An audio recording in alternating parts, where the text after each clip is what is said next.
in this pandemic, so many freedoms were taken away. You know, you can't go to restaurants, you can't go to certain places, you can't see friends.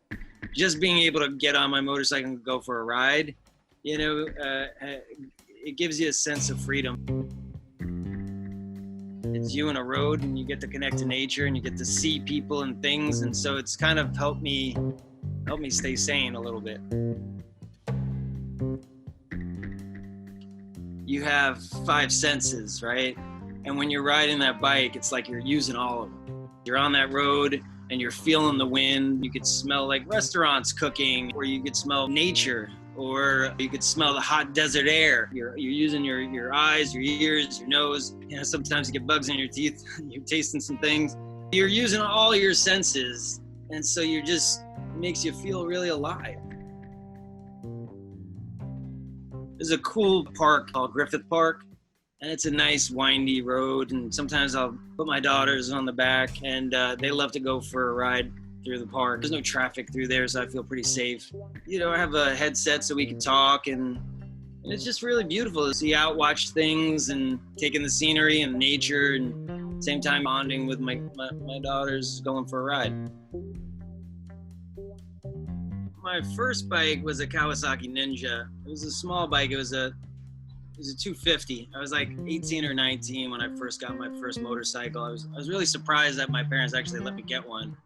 That either means they really love me or they didn't really care. But I like to think that they love me and they trusted me. So I had this 250, and I used to go into Manhattan from Queens, and there was only 2 ways into Manhattan for me, which was the Midtown Tunnel or the 59th Street Bridge. And when you go through the Midtown Tunnel, it's like a 3 to 4 minute tunnel that goes underneath the Hudson River.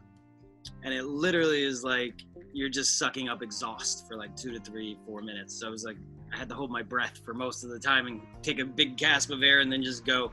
And then the lesser of 2 evils, if it was the lesser of 2 evils, was the 59th Street Bridge, which got so windy that sometimes I thought it was just gonna lift me off and throw me off the bridge. And then once I got into Manhattan, it was like every yellow cab in Manhattan was trying to clip me. But it taught me some good defensive driving, and knock on wood, I haven't laid my bike down yet. This one is, if you can see, that's my daily. It's a Harley, it's a 2010 Dyna Lowrider. It's got Vance Hines pipes. They're lifesavers, really, because people hear you coming. And in today's world, everybody's texting and driving or on the phone or blasting the radio, and like they need to know that you're coming up upon them.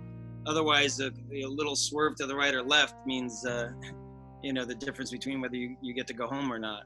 And then Harley is kind enough to lend me bikes to try out once in a while. This is a loaner.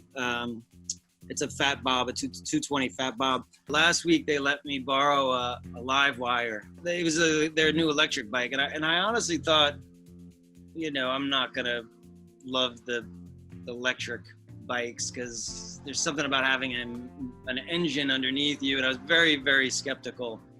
But man, that bike, it's fast. The takeoff on it, it's smooth. The thought of never having to go to a gas station again is pretty cool. I definitely am a converter. It definitely changed my mind as to whether electric bikes in the future are a good thing or not. I know there's a lot of people out there who are like, no, but honestly, hop on one and try it, because I thought there's no way I'm gonna like this. And I think Harley did a really good job with their electric bike. And there's always going to be a hiccup, like, oh, the camera's not working, or the sound department is having issues. You know, the wardrobe that they left in their trailer, got to wait 10 minutes for the belt to come. So you're always feeling this pressure just seeping in. But at the same time, it's that adrenaline rush. And it's kind of like when you're riding your motorcycle at 130 miles an hour, and that speed is making your heart go, and there's that pressure of the wind. I think creativity and motorcycle riding go hand in hand. Freedom to me is just being able to travel when I want, where I want, and have different experiences. You know, I lived in a neighborhood in New York. There was a supermarket I worked at, which was a block away. And I always thought, I don't want to live here my whole life, because my whole life will be a block long. And I always thought, I want to get out into the world, and I want to see things, and I want to experience people and places, getting on a motorcycle and taking a trip, that speed and that adrenaline rush, seeing things and experiencing things, that's all encompassing of freedom to me. And it's been hard. Like, this pandemic, definitely, this is the longest I think I've, in many, many years, that I've literally been at home for this long. Like, usually every 2 weeks, I got to jump on a plane and go somewhere, or go on a trip somewhere, or drive somewhere and go somewhere. So to not be able to do that has been, difficult. But again, the saving grace for me has been jumping on that guy, that thing, that beast right there, and just and cruising, just cruising.